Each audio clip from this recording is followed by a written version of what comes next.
Төле би ауданы Төле би жалпы орта мектебінің президенті Ерсабит Нұрқанат Саматұлы, Қазақстан Республикасының тұрғындарын 25 қазан Республика күнімен құттықтаймын. Сіздерге қажымас қайрат, таусылмас талап тілеймін. Оқуда озат болыңыздар. Еткен еңбектеріңіздің жемісін жеуді нәсіп етсін.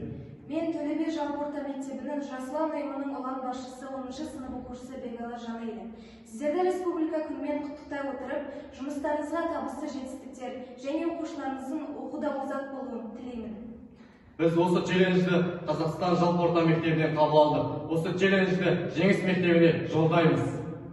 Ең бірінші бақытым халқым менің, соған берем ойымның алтын келін. Ол бар болса мен бармын, қор болмаймын, қымбатырақ алтыннан нарқымын. Ал екінші бақытым тілім менің, тас жүректі тілімнен тілімдедім. Кейде дүниеден түңілсемде, қасиетті тілімнен түңілмедім. Бақытым бар үшінші отан деген, кім мықты десе біреу отан дерем. Оты сөнген жалғанда жан барсың ба, ойланбай-ақ келді отау менен. Үш күн нұрын бақытым бар алақанда, мені мұндай бақытты жаратқан